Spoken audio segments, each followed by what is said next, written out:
Mulai seperti karpet.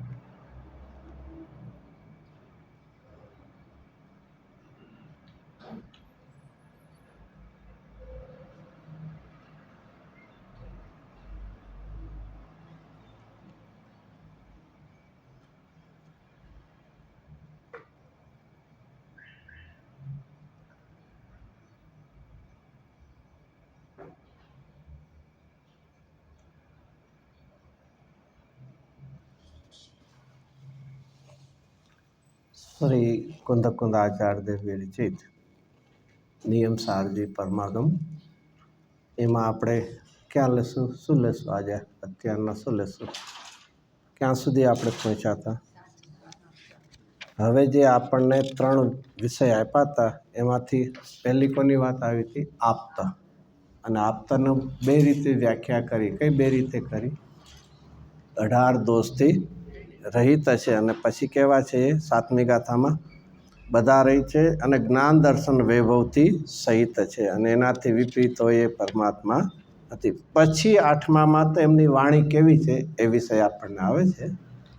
એ વિષય શરૂ કરતાં પહેલાં અત્યારના પૂજ્ય ગુરુદેવશ્રીનું પ્રવચન આપણે સાંભળ્યું. કઈ ગાથા હતી?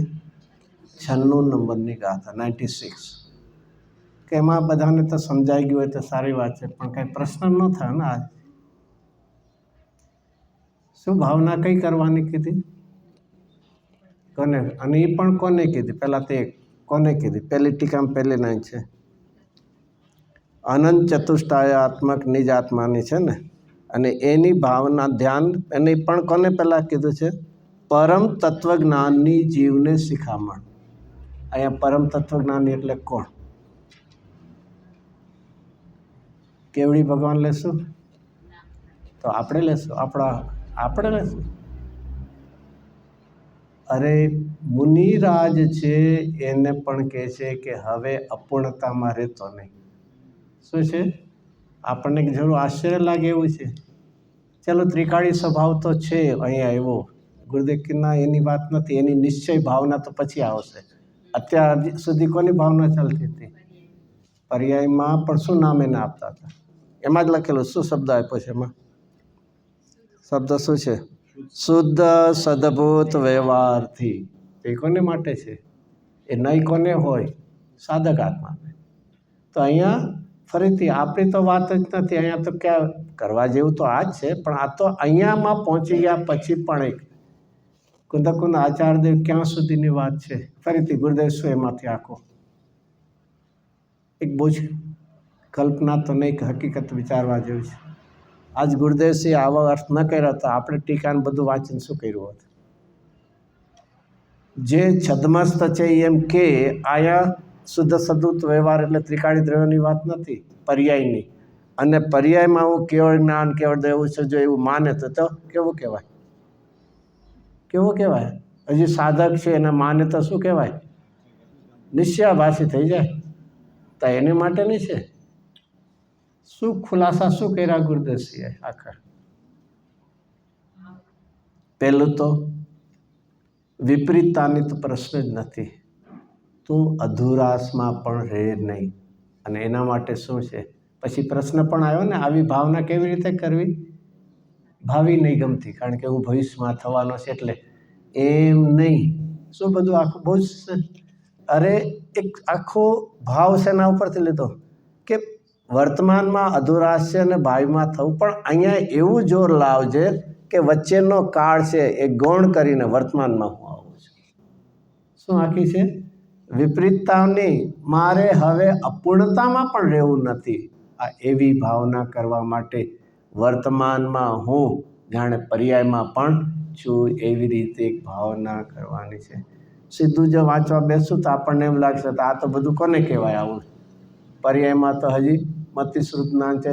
અને હજી એક વાત એટલા માટે લીધું ને, હું રાગાદિમય છે એવું તો નહીં, પણ પછી શું વાત આવતી હતી? મતિ જ્ઞાન, શુદ્ધ જ્ઞાન ને અવધિ જ્ઞાન ને એવી અપૂર્ણતામાં પણ મારે રહેવું નથી. તો હું કેવો છું કે જ્યાં પર્યાયથી પણ વિચારું તો અહીંયા મારી પર્યાયની લાયકાત એવી છે કે અલ્પકાળમાં હું તો નિશ્ચિતપણે થવાનો છું. તો અહીંયા ભાવના એ કાળને ગૌણ કરાયું. અને પછી એક આધાર કોનો આપ્યો? ધવલાનો આપ્યો. શું ધવલાનો આપ્યો?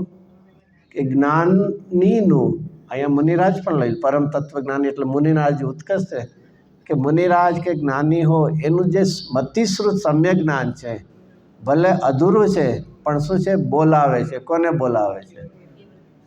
કેવળ જ્ઞાનને બોલાવે છે. અને આપણે કોને બોલાવીએ છીએ? કોને બોલાવીએ છીએ? મિથ્યાત્વ ભાવનામાં વિષયોની તૃષ્ણા કરીને નિગોદને બોલાવીએ છીએ. તો આખી એક ભાવના કેવી હોય? સ્વભાવથી એ જ તો વાત આવશે. નિશ્ચયથી તો હું આવો એમાં જો એમાં શબ્દો આખા બદલાઈ જશે. શું બદલાઈ જશે? ઓલામાં શું આવતા હતા? કેવળ જ્ઞાન, કેવળ દર્શન, કેવળ સુખ અને કેવળ શક્તિ. શક્તિ એટલે અહીંયા વીર્ય લેવું. શક્તિ એટલે ગુણ નહીં. આ નિયમસારની શૈલી છે. જ્યારે પણ અનંત ચતુષ્ટયની 4ની વાત આવે ને ત્યારે વીર્યને માટે કયો શબ્દ વાપરે? શક્તિ શબ્દ. તો એવી છે. હવે એના સામે ત્રિકાળી દ્રવ્યની જ્યાં વાત આવી ત્યાં શબ્દો શું બદલાઈ ગયા? સહજ જ્ઞાન, સહજ દર્શન, સહજ ચારિત્ર અને સહજ ચિત્ત શક્તિ. પાછી શક્તિ એટલે પણ વીર્ય. શું થયા? શબ્દ કેમ બદલાઈ ગયા? કેવળ જ્ઞાન હતું અને અહીંયા સહજ જ્ઞાન હતું. ફરક શું પડ્યો? કેવળ જ્ઞાન છે એ પર્યાય છે, એ સાપેક્ષ છે, એ સહજ નથી. કેમ? હું કેવળ જ્ઞાન સ્વરૂપ નથી તો સહજ છે કે નહીં? હું કેવળ જ્ઞાન સ્વરૂપ છું એ સહજ છે કે નહીં? અરે સ્વરૂપ એ સહજ છે પણ પ્રગટતા છે, સાપેક્ષતા છે. કર્મના જ્ઞાનાવરણી કર્મના ક્ષયની અપેક્ષા રાખે છે તો પ્રગટ પર્યાય છે કેવી છે? સાપેક્ષ છે. શુદ્ધ સદભૂત. ગુરુદેવ એક એક શબ્દનો અર્થ કરીને બતાવો. એને શુદ્ધ શું કામ કીધું? સદભૂત શું કામ કીધું? વ્યવહાર આનાથી સહેલું કોણ કરીને બતાવશે? આપણે પહેલેથી શું ગુજરાતીમાં શું કંઈ ખબર નહીં? ગાંઠ બાંધી હતી. ગાંઠ એટલે ખબર નહીં? એક પહેલેથી પ્રી ડિસાઇડેડ કે મન ન સમજાય બસ. અને એક મને ન સમજાય એટલે ગુરુદેવસિંહે પ્રવચન આપ્યા છે. બરાબર ને? ગુરુદેવ કહે ને તમને નહીં સમજાય પણ હું કહીશ કરો ને એમ કરીને કીધું તો તમને સમજાશે. એને કોઈને એક પ્રવચનમાં એક ગુરુદેવસિંહે કીધું તારી યોગ્યતા અમે જોઈએ છે ને તું કેમ નકાર કરે છે? જ્ઞાનીના જ્ઞાનમાં આપણી યોગ્યતા કે સમજાય એમ નહીં, તું પામી શકે એવી તારી યોગ્યતા અમે જોઈએ છે તો તું કેમ નિસંગ થતો નથી કે મને ન થાય? નિયમસારની જ છે અને આઈ થિંક 110 નંબરનું પ્રવચન છે આમાં નિયમસારનું. જેમાં આવે છે ને એમાં મેરુ પર્વતની નીચે સોનું છે પણ એ કેવું છે? કાઢીને વ્યાપાર એટલે કરાય એવું. પણ એવો તું નથી. અભવિમાં સામર્થ્ય છે પણ પ્રગટ નથી કરતો એવો તું નથી. તું પ્રગટ કરી શકે છે. નિત્ય નિગોદમાંથી નીકળી આવ્યો છો. વિશ્વાસ કેમ નથી? એટલે કહેવાનું એક છે કે એક અદ્ભુત ગુરુદેવસિંહો ભાવો કાઢી દે. બાકી આપણી કોઈની તાકાત નથી કે આવા ભાવમાંથી ને તો આમ સિમ્પલ વાંચી લે તો આ તો નિશ્ચયભાષી જેવું લાગે બધું. કે અત્યારના તો મતિ જ્ઞાન શું જ્ઞાન? કુંદ આચાર્યદેવ અધિજ્ઞાન ને એવું તો હતું નહીં. મને પણ હતું પણ અહીંયા અને છતાં આચાર્યદેવ એવી કહે છે. અને એ પણ કોને શિખામણ આપે છે? પરમ તત્વજ્ઞાની જે હજી અધુરાશમાં છે એને પણ કહે છે અધુરાશ છે ખરી પણ તારી ભાવના. એક વિચાર છે જો એની સામે ગાથા છે ને 96 નંબરની એમાં નીચે પદ્યાનું વાત શું છે? એમ જ્ઞાની ચિંતવે શબ્દ છે. આમાંથી પદ્મમલ ધારીદેવે અર્થ કાઢ્યા કે જ્ઞાની એટલે જે આ દશામાં સાધક દશામાં આવી ગયો છે એને કહે છે કે હજી અધુરાશમાં પણ અટકી નહીં જતો. મિથ્યાત્વને એવું છે એમાં તો અટકવા જેવું છે જ નહીં. પણ અહીંયા શેમાં આવી ગયો? સાધક દશામાં. તો પણ અધુરાશમાં શેમ વિપરીતતામાં રહેવું છે કે અધુરાશમાં રહેવું છે? આ ગુરુદેવસિંહે એની પહેલાં કેવો ભાવ કાઢ્યો હશે? આવા શબ્દો કાંઈ છે? વિક્રમ સંવત 1990માં રાજકોટમાં ગુરુદેવસિંહે પ્રવચન કરેલા. ઓલમોસ્ટ કેટલા 91 વર્ષ થઈ ગયા. પૂર્ણતાને લક્ષ્ય શરૂઆત. ત્યાં લક્ષ્ય અહીંયા તો કે હું પૂર્ણ છું એનાથી એક વધારે ત્યાં તેવું પૂર્ણતાને અને એમાં હેતુ એ જ હતો કે વિપરીતતામાં રહેતો નહીં અને અધુરાશમાં અટકતો નહીં. ક્યાં મારે પહોંચવું છે? ડેસ્ટિનેશન મારું શું છે? આમ તો કદાચ ખબર નહીં, બહુ ઇન્ડિયામાં બાય ટ્રેન ટ્રાવેલિંગ ઓછું કર્યું હશે ને. સપોઝ મુંબઈથી આપણે will travel up to the Songadh by train, તો રસ્તામાં શું શું આવે? કંઈક એ 2-4 ગામનો યાદ આવશે? ક્યાં આવે? સુરત આવે, વડોદરા આવે, અમદાવાદ આવે ને. તો એકાદ મન થઈ જાય તો ઉતરી જાય ને. કેમ નહીં? સરસ મજાના ગામ આવ્યા હોય તો નહીં, કેમ નહીં? અહીંયા એ કહે છે વિપરીતતામાં તો રહેતો નહીં પણ અધુરાશમાં પણ અટકતો નહીં. તો એ તો અહીંયા મુનિ દશામાં આવેલા એની વાત છે. તો આપણા માટે તો બહુ જ વિચાર જેવું કે પર્યાયમાં પણ ક્યારેય હિંતાનો વિચાર કરીશ નહીં. આ બધી એની વાત છે. પછી નિશ્ચયમાં સ્વભાવની પણ સાથે મુનિરાજે ખાલી જ્ઞાની ચિંતવયમાંથી 2 પ્રકાર કાઢ્યા ને 2 પ્રકાર ચિંતયમાં ફરીથી 2 ચિંતવયમાં 2 પ્રકાર કયા? એક શુદ્ધ સદ્બુદ્ધ વ્યવહાર આવ્યો હતો ને, અને પછી એના સ્વભાવથી ગુણોથી. એમાં પણ હજી વિચાર કરી એટલે શું ફરક પડ્યો? એમાં જે પર્યાયથી વાત કરી અને અહીંથી વાત કરી એનાથી શું છે કે મારે સાધ્ય દશાની પ્રાપ્તિ કરવી છે. ધ્યેય તત્વના અવલંબન એ લીધી શું છે? નિશ્ચય ભાવના. ધ્યેય તત્વનું અવલંબન એ શેમાં લીધું? દ્રઢ નિશ્ચય. અને સાધ્યની પ્રાપ્તિ કરવાની ભાવના એ શેમાં લીધું? શુદ્ધ સદ્બુદ્ધ વિકલ્પ. અને આ રીતે વિકલ્પ આવે તો પણ તું આવી ભાવના કર. નિર્વિકલ્પ દશામાં તો નિશ્ચય ભાવના જ છે, પણ જ્યારે વિકલ્પ દશા આવે, મુનિરાજને વિકલ્પ દશા આવે કે ન આવે? આવે ને. ક્યારે આવે? એક ક્યારેક એવો પ્રશ્ન આમ વિચાર આવે મનમાં, મોક્ષ માર્ગમાં એવું કોઈ ગુણસ્થાન હોય કે જેમાં કોઈ દી નિર્વિકલ્પ દશા જ ન આવે? એવું હોય કોઈ દી? 4થું 5મું હોય તો પણ નિર્વિકલ્પ દશા તો આવે કે ને વચ્ચે.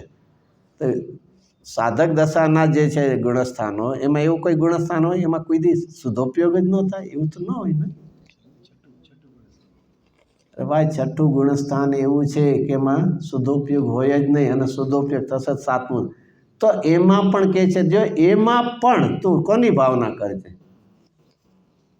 શેની કરજે? 5 મહાવ્રતની કરજે, 5 સમિતિની કરજે, શેની કરજે? કુંદ આચાર્યદેવ પોતાના માટે પણ કરે છે અને બીજાને મુનિરાજને પણ પ્રેરણા આવી આપે છે કે સવિકલ્પ દશા હોય તો પણ શેની ભાવના કરજે કે હું કેવો છું? અનંત જ્ઞાન. અરે મારી પર્યાયની યોગ્યતા એવી છે કે પૂર્ણ થાવ એવી જ મારી પર્યાયની સ્વભાવમાં સામર્થ્ય છે, પર્યાયમાં યોગ્યતા છે, અને પુરુષાર્થ કરું છું તો પ્રગટતા છે. દ્રઢ સ્વભાવમાં શું છે? સામર્થ્ય છે, શક્તિ છે, પર્યાયમાં યોગ્યતા છે, અને પુરુષાર્થ કરશું તો પ્રગટતા થશે. અહીંયા આચાર્યદેવ સુંદર સવિકલ દશામાં પણ ઉપયોગને ભટકાવતો નહીં. બહુ ઘણી રીતે વિચાર કરે કે શું આમાંથી ગુરુદેવ આમ બોલ્યા ને છેલ્લે શું એમની ગંભીરતા ને એવું બધું કીધું ને, એ શબ્દોથી કાંઈ આ કામ થાય એવું. અને આવા ભાવ જો ગુરુદેવશ્રીએ ન ખોલ્યા હોત તો આપણે એવા જ હતા. અદ્ભુતતાથી આપણને ગુરુદેવશ્રી નિયમ સાર, એ ગુરુદેવશ્રી જેમ સમય સાર તો છે જ, સાથે આ નિયમ સારમાં પણ આવી અદ્ભુત વાત છે. ચાલો આપણે આપણા વિષય ઉપર આવી જઈએ. કહેવાનું છે ગુરુદેવશ્રી જેને કે ને ગુજરાતીમાં કહે એક સાંભળી અને બીજું ભૂલી એના જેવું છે. એકથી આપણને શું અદ્ભુતતા લાગ્યા કરે, એની ઊંડપ લાગ્યા કરે કે ક્યાં ક્યાં ભાવો ભરેલા છે. તો આપણે હવે અહીંયા 8મી ગાથા, અહીંયા એમાં હવે કોની વાત છે? 8મી ગાથામાં ત્યાં સુધી આમ તો પહોંચ્યા હતા આપણે, એનો અન્વયાર્થ વાંચીએ. અને ટીકામાં તો પહેલી લાઈન છે જ, ફર્સ્ટ લાઈન ઓફ ટીકા. આ પરમાગમના સ્વરૂપનું કથન છે. પરમાગમ એટલે જે આપણને 5મી ગાથામાં આપ્યા હતા 3 બોલ, આપ્ત, આગમ અને તત્વ. એમાં હવે બીજા બોલ ઉપર આવ્યા. આપ્તની વ્યાખ્યા કરી કે 18 મહાદોષોથી રહિત છે અને જે પૂર્ણ સર્વજ્ઞ વિતરાગ છે. હવે અહીંયા એમણે કહેલી વાણી, એમની કહેલી વાણી આગમ શાસ્ત્ર જીનવાણી કેવા રૂપે હોય? જેને આપણે આગમ કહીએ, પરમાગમ કહો, જીનવાણી કહો, શાસ્ત્ર કહો, એ કેવા રૂપે હોય? બોલવાના વચન રૂપનું પણ હોય અને લખાણ રૂપનું પણ. તો જે અરિયંત પરમાત્મા છે એને કેવી હોય છે? વચન રૂપની હોય છે. પછી ગણધરદેવ હોય છે, આપણે ગૌતમ એક નહીં, કોઈ પણ ગણધરદેવ એની કેવી હોય છે? એને કેવી રીતે ન હોય ને? એમને શું હોય છે? એમને ખરેખર 12 અંગનું જ્ઞાન પ્રગટ છે, ક્ષોભસમ રૂપે છે. ભગવાનની તો કેવી છે? એક વચન રૂપે. અને ઘણી વાર છે ને વાત તો એમ જ આવે, ગણધરદેવ 12 અંગની શું કરે છે? રચના કરે. એટલે રચના એટલે લખે ને, ઇટ્સ નેવર પોસિબલ. હવે સૌથી પહેલું આચાર અંગ, એમાં 18,000 પદ, અને એક પદની અંદર કેટલા શ્લોક કહેવાય? 51 કરોડથી વધારે. 51 કરોડ ઇઝ ટુ 18,000. કોઈ વિચાર જ નહીં કરવો. એ લખાય રૂપનું નથી, એ જ્ઞાન એટલું ક્ષોભસમ ખીલે છે. પછીના પરંપરા આચાર્યો, અને એ પણ ક્યારે રચના કરવાનું શરૂ થયું? લખાણ રૂપે. પહેલાં તો શું કેવું હતું? ક્ષોભસમ રૂપે અને મુખ રૂપે હતું. અરિયનને માત્ર મુખ રૂપે હોય, ગણધરને જ્ઞાન રૂપે એ ઉપદેશ પણ આપે. પણ પછી જ્યાં સુધી અમુક કાળ સુધી શું હતું? માત્ર ક્ષોભસમ રૂપે અને વચન રૂપે હતું. પછી શું થયું? દર્શનાચાર્ય દેવને થયું કે હવે જીવોનો ક્ષોભસમ ઓછો થાય, તો એને કેવું પછી નવું મીડિયા બનાવ્યું, માધ્યમ, મીડિયા કેવું રહ્યું? લખાણનું. અને એમણે પુષ્પદંત અને બુદ્ધબલી, એ મુનિરાજ પહેલાં હતા, પછી આચાર્ય થયા, એમને આ ઉપદેશ આપ્યો, અને એમણે આ સટખંડની રચના એ કરીએ લખાણ રૂપનું. તો અહીંયા આપણને કે આ પરમાગમના સ્વરૂપનું કથન. તો કોઈ પણ મીડિયા કોઈ પણ હોય, એક ઓરલી હોય, જ્ઞાનના ક્ષોભસમમાં હોય કે લખાણનું, પછી કોને કહેવાય? પરમાગમ કોને કહેવાય? દરેક ધર્મમાં તો કે ના, અમારા તો બધા શાસ્ત્રો સાચી વાત છે, ભગવાનની કહેલી, બધા જ હોય ને. કોઈ એમ કાંઈ થોડી કહેશું અજ્ઞાનીએ કહે છે. કે આપણી શું છે? જવાબદારી છે કે આ ભગવાનની વાણી યથાર્થ છે કે નહીં. જસ્ટ ટાઇટલ બાંધી દીધું એટલે ભગવાનની થાય છે એમ નહીં. તો કેવી રીતે ઓળખશો? કેવી રીતે ઓળખશો? એ અહીંયા આપણને બતાવશે કે ભગવાન, ફરીથી એક સામાન્ય રૂપે શરૂ થાય પહેલાં, ભગવાન કયા પદને પામ્યા છે? વિતરાગ અને સર્વજ્ઞ. તો એમની વાણી પણ કેવી હોય? રાગ પોષક હોય કે વિતરાગતા પોષક? અને આ વાત કુંદ આચાર્ય દેવે ક્યાં લખી છે? વાણી છે ભગવાનની અથવા આગમની, કોઈ વિતરાગતા એનો સાર છે, પોષક છે. 85 કાયમાં 172 નંબરની ગાથામાં ચારેય અનુયોગ શબ્દ વાપર્યો છે. ચારેય અનુયોગ એટલે અહીંયા પરમાગમ છે ને, એટલે ભગવાનની જે વાણી છે ને, ટોટલ વાણી, એને સબ્જેક્ટ વાઇઝ જો ડિવાઈડ કરીએ તો 4 અનુયોગ કહેવાય. એમાં જે પ્રથમાનુયોગ છે એ શેમાં વાત આવે? હિસ્ટ્રીમાં આવે. તો એવી રીતે 4 અનુયોગ છે ને. તો કોઈ પણ લ્યો, કોઈને એમ થાય ઓલી જે પ્રથમાનુયોગ છે, કથાનુયોગ, એમાં કોની વાત હોય? કોની વાત હોય? શ્લાઘા પુરુષો ભૂતકાળમાં થયા, એનું પણ શું હોય છે? એની વાત હોય. એના જીવન ચરિત્રમાં નો કર્મની મુખ્યતાથી હોય. શું હોય છે? શ્લાઘા પુરુષોની જ વાત છે, એની સાથે એના નો કર્મ. જેમ ચક્રવર્તીની વાત આવશે પછી થોડું આવે, સાથે એક આત્માનુભવી છે, બધા હોય એવું જરૂરી પણ નથી. એનું વર્ણન શેનાથી મુખ્યતા થશે? 6 ખંડના અધિપતિ છે, 84 કેટલા છે? 84 કરોડનું પાયદળ છે, 84 એટલે 96,000 રાણીઓ છે, બધું વર્ણન. એનાથી આગળ કર્ણાનુયોગમાં જઈએ તો શેની વાત છે? થોડું જિયોગ્રાફીની વાત છે, અને મેથ્સની પણ થોડી વાત છે. તે કોની વાત આવી? દ્રવ્ય કર્મની. અને ચરણાનુયોગ છે, એમાં સાધક દશામાં અધુરાસમાં રહેલા રાગનું વર્ણન, આ એનું વાત છે કે જે એનો કે તે ભૂમિકાના શુભ વિકલ્પનું, ચાહે સો અણુવ્રતનું હોય, મહાવ્રતનું, તે ભાવ કર્મની વાત છે. તો છતાં પણ આ બધામાંથી શું કાઢવું છે? વિતરાગતા સાર કાઢતા જો આવડી તો સમજી લેવું, એસ્તે મેં સાચો સ્વાધ્યાય કર્યો છે.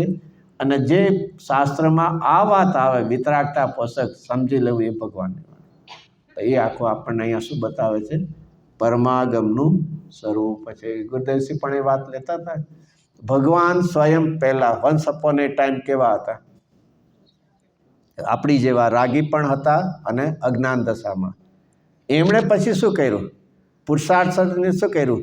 રાગને ટાળીને પૂર્ણ વિતરાગ થયા અને અજ્ઞાનતાને ટાળીને પૂર્ણ કેવળ જ્ઞાન થયા. તો એમની વાણીમાં પણ શું વાત આવે? પોતે કર્યું એવું કે પોતે કર્યું જુદું ને આપણને કે તમારે મારી ભક્તિ કરવાની, વ્રત તપ સંયમ ખાલી એવું જ. જેવું પોતે કર્યું છે એવું જ કરવાનું આપણને કહ્યું છે. અને એક ભક્તિ કદાચ આવડતી હશે ને, શાંતિ સુધા બરસાય જીન વાણી વસ્તુ સ્વરૂપ. એમાં પછી આગળ શું આવે છે? પાપ ક્રિયા સે શૂન્ય શુદ્ધ હૈ, એ છે ને. પછી હજી એમાં એક વાત છે, એ પરમાગમ કહેલાય જીનવા. આ 8મી ગાથા નિયમ સાર ઉપરથી ભક્તિ બની છે. શું છે? પાપ ક્રિયા છે શું છે ને, એ પણ અહીંયા શબ્દ છે એવા. અને બીજી એમાં જે છે એમાં છે હા પૂર્વા પર વિરોધ રહિત છે, એમાં આવે પૂર્વા પર. એ તો અહીંયા પણ એ જ વાત છે. અને આના ઉપરથી જ એ નિયમ સારમી 8મી ગાથા કહી. અરે એક આ રીતે ફરીથી વિચાર ફરીથી વાંધો નથી, થોડું ગો બેક જવાય છૂટશે ને. ભગવાન આપણને આપી એનાથી શું શીખશું? મારે કોનું સાંભળવું છે? અને અહીંયા કહે છે એ ભગવાને શું કહ્યું છે. ભગવાનની ઓળખાણ કરી, આપ્તની ઓળખાણ કરીને એમાંથી શું નક્કી કરવું છે? મારે કોની પાસેથી સાંભળવા જેવું છે. ગમે નીકળ્યા ત્યાં ચલો બહુ બધા ભેગા થાય છે અને ક્રાઉડ પુલર છે, શું કહેવાય, બહુ સુંદર ઓરેટર કે ને એકદમ છે, એની અવાજ એટલો બધો આમ છે, એનું આપણે અહીંયા કે કોનું સાંભળવું છે? કે મારે જે સ્વયં વિતરાગ અને સર્વજ્ઞ થયા છે, જે મારે એવા થવું છે, એની પાસેથી મારે સાંભળવું છે. હવે એની પાસે ગયા તો એમણે શું કીધું? અહીં આપણને પરમાગમમાં. તો ચાલો આપણે એનો અન્વયાર્થ વાંચીએ. 8મી ગાથા અન્વયાર્થ. તેમના મુખમાંથી, તેમના એટલે કોના? હજી આગળ વાત આવી, લિંક લેવાનું. તેમનાથી એટલે આની સાથેની જ, કે જેને આપણે આપતા કીધા આગલા, કે જે પૂર્ણ વિતરાગ અને સર્વજ્ઞ છે, તેમના મુખમાંથી. જ્યાં ફરીને શબ્દોનો સીધો જ અર્થ કરશું તો ભગવાનની ઓમકાર ધ્વનિ કેવી રીતે નીકળે છે? મુખમાંથી. લખ્યું છે એમ શબ્દો બદલાવી ન ચાલે. અહીંયા તો લખ્યું છે મુખમાંથી નીકળેલી છે. સિમંદર મુખથી આપણે બોલીએ છીએ એવું. જો ફરીથી કાલે પણ વાત થઈ હતી ને, ગુણ શબ્દ આવ્યો તો ભાઈ ગુણ એટલે જ્યાં જે અર્થમાં હોય એ પ્રમાણે લેવું જોઈએ. કોઈ પણ કર્મ સાથે નિમિત્ત નૈમિત્તિક સંબંધ છે તો ગુણ સાથે. ચાલો ફરીથી એ પણ લઈએ. કોઈ નિમિત્ત નૈમિત્તિક સંબંધ ગુણ સાથે કેમ ન હોય? નિમિત્ત નૈમિત્તિક સંબંધ તો પરદ્રવ્ય નિમિત્ત છે, અને અહીંયા પરદ્રવ્ય આપણે જીવ ઉપર જ લઈએ. બાકી કોઈના બે પૂતગલ વચ્ચે પણ થઈ શકે, ધર્માશ્રી પણ. તો સામે પૂતગલ એ નિમિત્ત લઈએ, અને આપણામાં જીવમાં નૈમિત્તિક. તો નૈમિત્તિકમાં કોણ લેવું? દ્રવ્ય લેવું, ગુણ લેવું કે પર્યાય લેવું? પર્યાય તો બોલી જ, આ તો બધાને ખબર છે, પણ હું કહું શું કામ પણ એવું પણ તમે કહો એટલે માની લેવું. તો ભલે ને એમાં શું કાયમ રહેશું, સંસારમાં રહેશું, બીજું શું. અને નિમિત્ત સંબંધ હસાય એટલે સંસાર, એવું કાંઈ નહીં. કેવળ જ્ઞાનમાં પણ નિમિત્ત સંબંધ છે, એટલે કાંઈ નથી રહેતા. ફરીથી નૈમિત્તિક સંબંધ એટલે ફરી આપણે એક વિચારવા જેવું છે. નૈમિત્તિક સંબંધ, નિમિત્ત નૈમિત્તિક સંબંધ બે પ્રકારનો છે. કયો બે પ્રકારનો? એક સદભાવ રૂપનો અને એક અભાવ રૂપનો. જ્યાં અશુદ્ધતા છે ત્યાં કેવું છે? સદભાવ રૂપ છે, કર્મનો ઉદય છે. અને અભાવ રૂપમાં ક્યાં છે? ક્ષાયિક ભાવ છે, એમાં અભાવ રૂપ છે. એ રીતે બે પ્રકાર હોય છે. તો અહીંયા ફરીથી તો કેમ દ્રવ્ય સાથે નહીં, ગુણ સાથે નહીં, પર્યાય સાથે શું કરે? દ્રવ્ય અને ગુણ નિરપેક્ષ ભાવે છે. આ સંબંધ તો સાપેક્ષ થયો. દ્રવ્ય અને ગુણ કેવા છે? નિરપેક્ષ. એટલે 5 ભાવમાં એનું નામ શું કહીએ છીએ આપણે? પરમ પાણામિક ભાવે છે, દ્રવ્ય પણ પરમ પાણામિક ભાવે છે અને ગુણ પણ પરમ પાણામિક ભાવે છે. અને કોઈ પણ ઉત્પાદવાળી પર્યાય જે છે જે એ બધી કેવી છે? કર્મ સાપેક્ષ. કર્મનો સદભાવ હો કે કર્મનો નિમિત્ત હો, માટે હંમેશા એ નિમિત્ત નૈમિત્તિક સંબંધ એ કોની સાથે હોય છે? પર્યાય સાથે હોય. ચલો એ રીતે પણ ત્રિકાળી ભગવાન આત્મા જ્ઞાયક છે કે નહીં? નહીં, જ્ઞાયક તો છે કે નહીં? છે ને. અને જ્ઞાયક એટલે જાણનાર, તો બરાબર છે ને. ત્રિકાળી જ્ઞાયક ભગવાન આત્મા જાણે છે ને, જાણે છે ને. હજી બીજા કોઈને એકને જ નહીં ટાર્ગેટ. ત્રિકાળી નાયક ભગવાન આત્મા નાયક છે તો જાણે છે કે નહીં? નથી જાણતો. નાયક કહો ને પાછા કયો જાણતો નથી. આવું બધું કેમ? જો નાયકમાં બે પ્રકાર છે, જાણવાની ક્રિયા અને જાણવાનું સ્વરૂપ. જેમ કેવળ જ્ઞાન શું છે? દ્રવ્ય છે, ગુણ છે, પર્યાય છે. એને પ્રગટ રૂપ જોવો તો પર્યાય છે, શક્તિ રૂપ જોવો તો ગુણ છે, કેવળ જ્ઞાન સ્વાભાવિક છે. એટલે આ શૈલી બધી સામાન્ય રૂપે જે હોય પણ સાથે સાથે શબ્દ આવે એટલે એમ ન સમજવું કે ત્રિકાળી જ્ઞાયક તો પર્યાય માત્રથી રહી છે, એમાં જાણવાની ક્રિયા કેટલી હોય. એ કેવું તત્વ છે? અપરિણામી નિષ્ક્રિય છે. એને વળી પાછો જાણે છે એમ નહીં. જાણવાનું એને શું છે?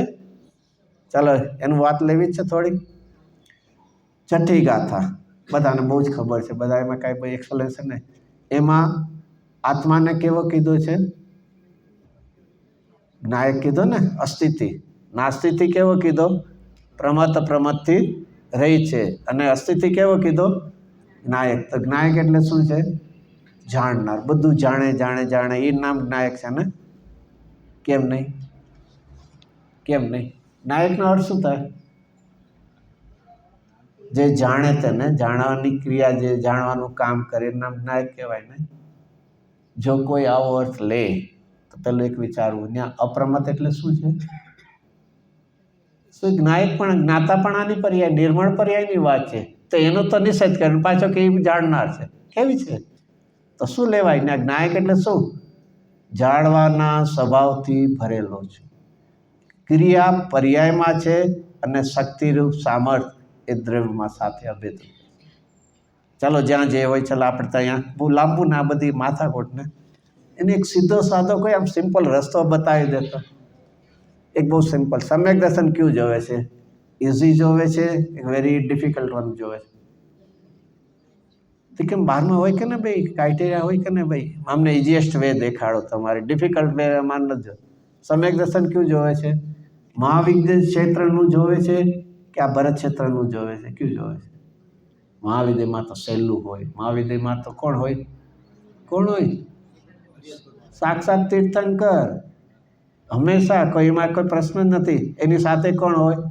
તીર્થંકર હોય તો ગણધર દેવ જ હોય, શ્રુત કેવળી પણ હોય, બધું જ બહુ ઇઝી થાય ને. આપણે કાંઈક કન્ફ્યુઝન થાય તો સીધું પૂછી લેવાય. અહીંયા તો મુશ્કેલી પડે. ક્યું જોવે? ચાલો ફરી ફાઇનલ, સમ્યક દર્શન ક્યું લેવું છે? મહાવિદ્ય ક્ષેત્રનું કે ભરત ક્ષેત્રનું? અત્યારનું પાછું પંચમ કાળના ઊંડા અવસર. સમ્યક દર્શનના ક્ષેત્રથી ભેદ કરીશ નહીં, કાળથી ભેદ કરીશ નહીં. અરે જેને ગુણગુણીનો ભેદ સ્વીકાર્ય નથી, એમાં વળી કાળને ક્ષેત્રના ભેદ ક્યાં કરવા છે? એક જ વિધિ છે, એક જ ઉપાય છે, એક જ પ્રોસેસ છે. તને અઘરું લાગે કે સહેલું લાગે, સત્ય ક્યારે પણ અઘરું હોઈ શકે નહીં. આજે મારે કોઈ ખોટું બોલવું છે, માયાચારી કરવી છે, તો શું કરવું પડશે? કેટલા વિચાર કરવા પડશે. ઓલા ભાઈને આમ પહેલાં કીધું હતું, હવે આમ કહેવું પડશે, આમ થશે. અને જેને સત્ય જ કહેવું છે કેવી રીતે કહેશે? ડરીને કહેશે, ભય કરીને કે કોન્ફિડન્સ? 10 વાર પૂછશો ને 1000 વાર પૂછશો, એક જ જવાબ આવશે. અને જ્યાં ખોટું બોલવું છે ત્યાં શું થઈ જશે? તો આ એની આખી વાત છે. તો ચલો એમાં આપણે ફરીથી લઈએ. તેમના મુખમાંથી, એટલે કે જે આપ્ત કીધા, અને આપ્તમાં પણ કોણ લેશું આપણે? કોણ લેશું? અરિહંત કેવળી, કારણ કે એમની વાણી છે, એમની મુખ છે ને. સિદ્ધ ભગવાન તો લેવાય નહીં. કેમ ન લેવાય? સિદ્ધ ભગવાન કેમ ન લેવાય? આમ બધા જવાબ તો સાચા આપે છે, મને થોડું એમ લાગે શા માટે આમ, વાય ઇટ ઇઝ. સિદ્ધ ભગવાન કેમ ન લેવાય? વાણી નથી.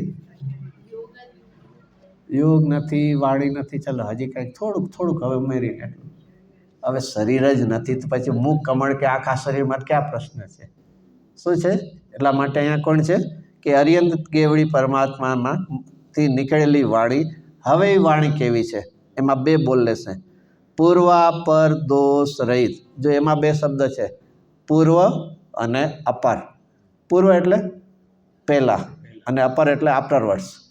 પૂર્વ એટલે બિફોર અને પછી અપર એટલે આફ્ટરવર્ડ્સ. તો એમાં પહેલાં કાંઈક કે અને પછી કાંઈક કે, આવું ક્યારે હોઈ શકે છે?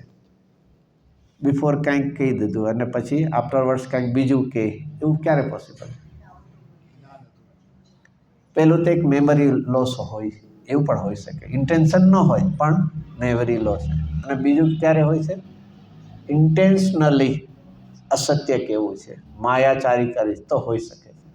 હવે ભગવાનમાં આ બે ઓપ્શન છે ને, અહીં તો પાક્કું ને, પૂર્વા પર પહેલાં કાંઈ કે અને પછી કે, એ પોસિબિલિટી ક્યારે છે? ક્યારે છે? બે જ પ્રકાર છે ને, મેમરી લોસ પણ હોય. ભાઈ કાલે કોઈ કીધું, વેપારી એક સજ્જન હોય, પ્રમાણિક હોય, પહેલાં કીધું એ કદાચ ભૂલી ગયો ને પછી બીજે દિવસે બીજો ભાવ કહેતો ઓલા કે, તો એ કે હા ભાઈ હું ભૂલી ગયો હતો. એને ઇન્ટેન્શન ન હોય. અને ઘણા તો કેવું હોય છે, ઇન્ટેન્શન. તો એ બે દોષથી આપણે શું કહેવાય છે? ખોટું જેને કહે, પહેલાં કીધું કાંઈક અને પછી. તો આવું ભગવાનમાં કેમ ન હોય? ન હોય તો બધા હાથ છે, હું ના ન પાડતો, પણ કેમ ન હોય? સંપૂર્ણ શું છે?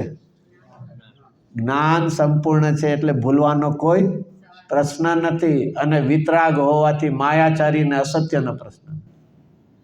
શું છે? આ બધું બહુ જ લોજિકલી પ્રૂવ થાય. ઘણા તો કે બધાય ભગવાન છે ને એમાં આપણે આ મારાના તારે એવા ભેદ નહીં કરવાના. ચાલો સિમ્પલ ક્વેશ્ચન, ભગવાનમાં ભેદ કરવા કે ન કરવા? ન કરવાને. જે કોઈ બધા ભગવાનને માનવાને. એટલે હમણાં તમે પાછા ના પાડો. તમે ભગવાનમાં ભેદ કરવા પહેરું, બહુ સિમ્પલ.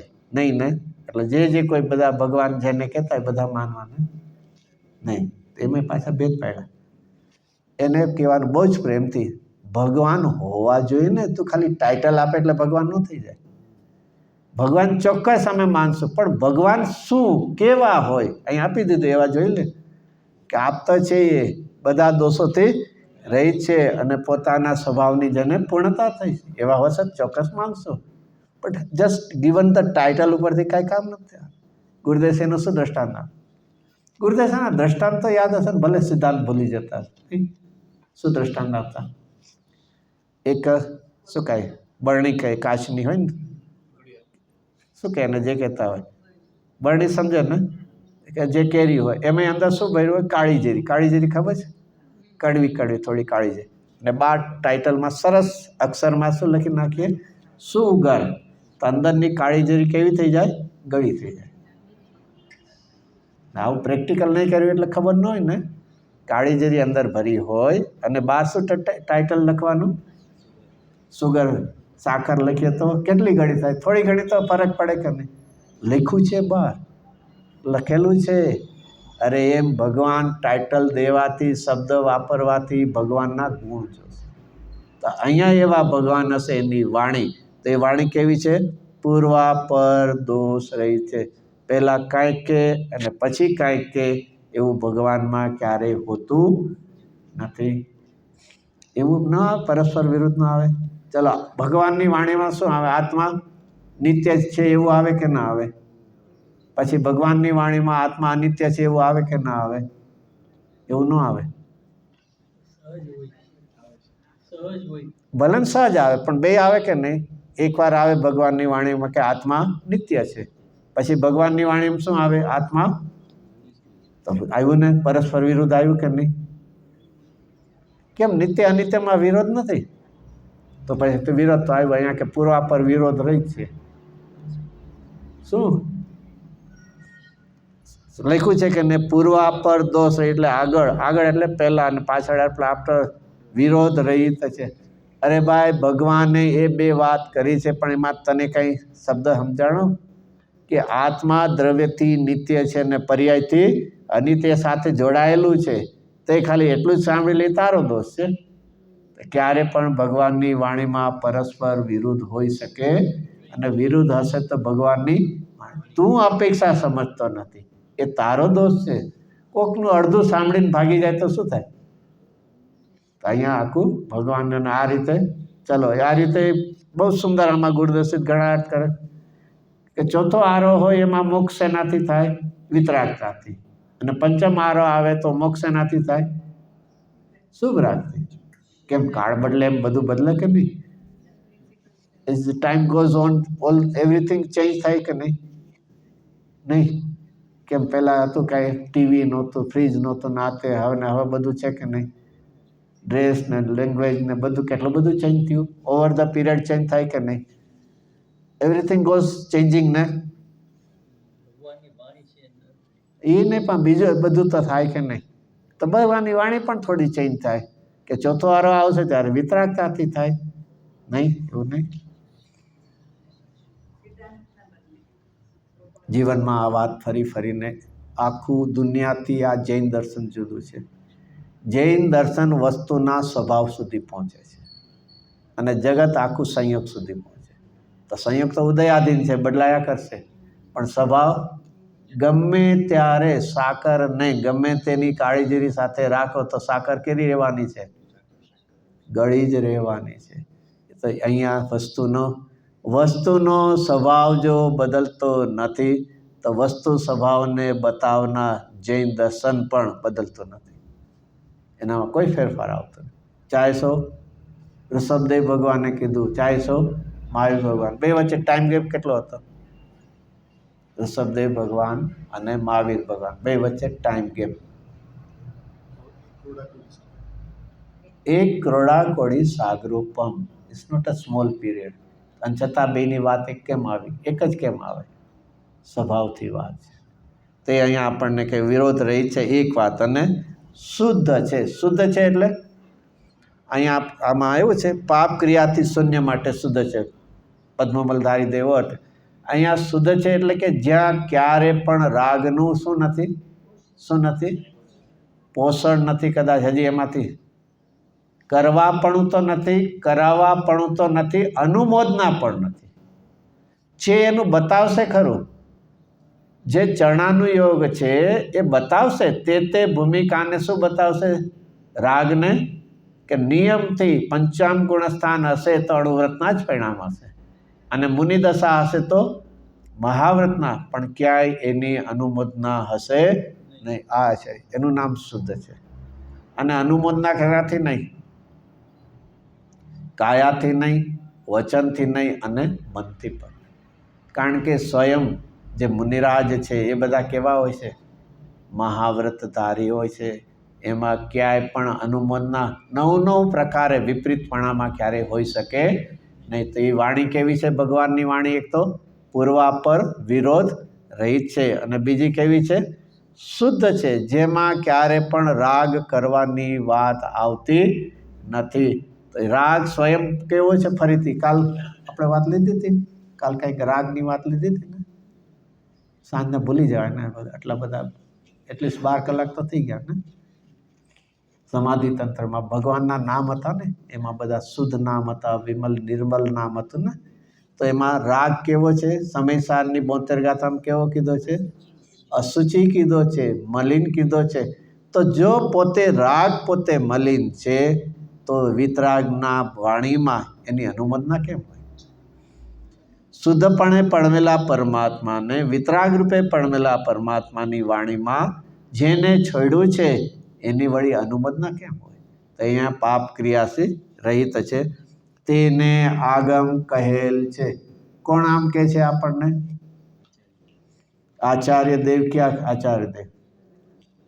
કુંદ આચાર્ય દેવ કહે છે આપણને, જેમ કે ને પહેલી ચોપડીમાં એકડે એકથી આલ્ફાબેટ શીખવાડે એમ પહેલું આપ પહેલાં નક્કી કરજે, પછી આખી મોક્ષ માર્ગની શુદ્ધાત્માની વાત તો પછીની વાત.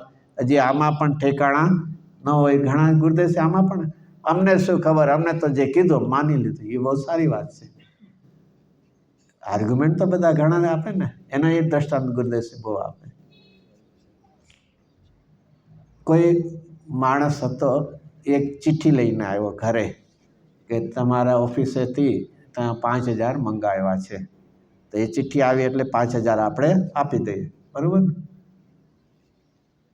મૂંઝાઈ ગયા નહીં? એક ચિઠ્ઠી લઈ ભાઈને લઈને આવ્યો, એ ક્યાંથી તો નથી, પણ એ એમ બોલ્યો એમ જ કે આ ઓફિસથી એક મને કાગળ આપ્યો છે અને એમાં લખ્યું છે 5000, તો મને 5000 આપો તો આપી દઈએ કે ના? કેમ નહીં? લખ્યું છે, લખેલું છે. ત્યાં તો 10 વાર વિચારે આવું કોઈ દી મંગાવે તો નહીં બધું. અને પછી શું કરે? તો કાંઈ ટ્રીક તો કરું, પણ ટ્રીક કરવી ને પલંગ બેસો આવ્યા છે જરા પણ ત્યાં બીજી રૂમમાં જઈને શું કરશે? કેમ આવું બધું શું કામ કરે? ભાઈ લખ્યું છે આપણે માની લેવાનું. ત્યાં તો શું થાય છે? કેમ ન કરીએ? એવું કેમ ન કરીએ? ટેલિફોન કરીએ ને બધું કરીએ, કેમ? ત્યાં આપણને શું દેખાય છે? નહીં, હજી શબ્દ નહીં, નુકસાન દેખાય છે ત્યાં. અહીંયા જો એક ખોટું વિપરીત આવીને માની લીધું, અનંતકાળ પરિભ્રમણ કરવું પડશે. લખ્યું છે એટલે નહીં, તું વિચાર કરજે, નિર્ણય કરજે કે એટલા માટે 2 પોઈન્ટ તો આપણને આપ્યા છે. પૂર્વાપર વિરોધ રહિત હોય અને ક્યારે પણ રાગ પણ એક પાપ જ છે ને, સ્વભાવથી પતિત કરાવે, એની ક્યારેય અનુમોદના ન હોય. અને તો જ આ સર્વજ્ઞની પરમાત્માની વાણી છે. ખાલી નામ લખી દીધું એનાથી કામ નથી. આપણને કેટલા વર્ષ પહેલાં કુંદકુંદ આચાર્યદેવ ચેતવી લીધા છે, આપણને એલર્ટ કરી દીધા છે. 2000 વર્ષ પહેલાં ચેતવી દીધા છે. જેમ જેમ કાળ જશે એમ બધી જ રીતે તને જેને કે ને મોહ રાજા ઠગવા માટે જુદી જુદી મેથડ ઊભી કરશે. ભગવાનનું સ્વરૂપ જુદું કહેશે ને વાણીનું જુદું કહેશે. તું ક્યાંય પણ હવે અટકતો કે નહીં. આપણે ભવિષ્ય કેવું ગાળવું છે? જેવું ભૂતકાળ ગાળ્યું એવું ભવિષ્ય ગાળવું છે ને. જેવું ભૂતકાળ ગાળ્યું એવું ભવિષ્ય નથી ગાળવું. કેમ? કેમ નહીં? અરે ભૂતકાળમાં જેવું ગાળ્યું છે એવું એક સમય માટે પણ ગાળવું નથી. તો પુરુષાર્થ નથી. બાકી આ પુરુષાર્થ કાલે થતો હોય તો ક્યારે કરવો છે? કાલે થતો હોય તો ક્યારે કરવો છે? આજે કરવો છે ને, અત્યારે કરવો છે. આ એવી વાતથી વિચારો. બહુ જ દુર્લભતા છે, સતની દુર્લભતા છે. એમાંય આવા કાળે આવા ક્ષેત્રે મળે છે તે આપણને કહે તે આગમ કહેલે છે. અને હવે ત્રીજો પોઈન્ટ. પહેલો કોણ આવ્યો? આપત. અને આપત કહેલી વાણીનું નામ શું કીધું? આગમ કીધું. અને આગમમાં શું કીધું છે? અને તેણે તત્વાર્થો કયા છે. કોણે કયા છે? ભગવાનની જીનવાણી આગમવાણીમાં. અને સમયસારમાં તો પહેલાં ગાથામાં અમૃતચંદ્રાચાર્ય બહુ સરસ લીધું છે. ભગવાનની વાણી કેવી હોય? આગમ જેને છે ને એ કેવું હોય? નહીં, શબ્દ યાદ હશે. સમયસાર પહેલી ગાથા એની ટીકા. અનાદિ નિધન પરમાગમ એવો શબ્દ વાપર્યો છે. અનાદિ નિધન એટલે અનાદિથી, અને અનિધન એટલે અનંતકાળ સુધી. તો આ સમયસાર કે નિયમસાર કેટલા વર્ષ પહેલાં રચાણું છે? 2000થી. અનાદિ ક્યાંથી સિદ્ધ થયું? શું? વાણીની વાત છે, સર્વજ્ઞની વાત નથી કરતા આપણે. અને સર્વજ્ઞ નવા નવા થાય, શાસ્ત્રો પણ નવા નવા રચાય છે. તો અનાદિ નિધન ન થયું ને? શું? યસ ઓર નો? કેવી રીતે પ્રૂવ કરવું પડશે તો પછી? અરે ભાઈ, સમયસારની રચના થઈ છે, પણ એ વાણીનો પ્રવાહ તો નિરંતર. ગંગા નદી હિમાલયમાંથી નીકળીને કે એમાં તું ભલે ને ત્યાં બનારસમાં હોય એટલે ત્યાં છે, એટલે એવો નથી કે ત્યાં આગળ નથી. એનો પ્રવાહ તો કેવો છે? અનાદિનો ચાલ્યો આવે છે. જે વિતરાગતા પોષક પ્રવાહ છે, જે અભિપ્રાય છે એ ચાલે. અને એટલા માટે સરસ સમયસારજીની સ્તુતિ કરીને એમાં શું શબ્દો વાપર્યા? સરિતા વહાવી સુધા તરણી પ્રભુ ઇઝ ફોર એવર ચાલે જ છે. તો કુંદકુંદ આચાર્યદેવ શું કર્યું? એમાં શું કર્યું? એક તે સુધાને અમૃતને કેવું કર્યું? સમય પ્રાવ્રત તળે ભાજન ભરી. એક સમયસાર રૂપી ભાજન એટલે એક પાત્ર કુંભ લઈએ એની અંદર. બાકી વાડીનો પ્રવાહ તો કેવો છે? ચાલુ જ છે. પરમાત્મા અને સાધક આત્માઓ એ કહેતા જાય છે અને સાધક આત્મા મોક્ષે પહોંચતા જાય છે. પરમાત્માની તો વાત છે જ, પણ સાધક આત્માઓ શું છે? મોક્ષ માર્ગમાં જાતા જાય છે અને સત્ય સ્વરૂપ કહેતા. કોઈ ક્ષેત્રે કોઈ કાળે ન હોય એ જુદી વાત છે. બાકી જેમ ગુરુદેવ શીખે, ચલો ટાઈમ થઈ, 3 કાળમાં 3 લોકમાં ક્યારેય કોનો વિરહ ન હોય, સર્વજ્ઞનો ન હોય, તીર્થંકરનો પણ ન હોય, સર્વજ્ઞનો, એનાથી એક્સ્ટ્રા હજી આગળ તેમની સ્થાપનાનો પણ નિષેધ ન હોય, અકૃત્રિમ જીન પ્રતિમાઓ છે, અને એની સાથે એમની વાણીનો પણ નિષેધ, અભાવ ન હોય. વાણી કોઈ ક્ષેત્રે ને કોઈ કાળ છે મર્યાદા, બાકી વાણી તો પ્રવાહ તો નિરંતર. તો એવી એક વાણી છે અને એની અંદર તત્વો કીધા છે. તે તત્વો ક્યાં છે એનો વિસ્તાર પછી આગળ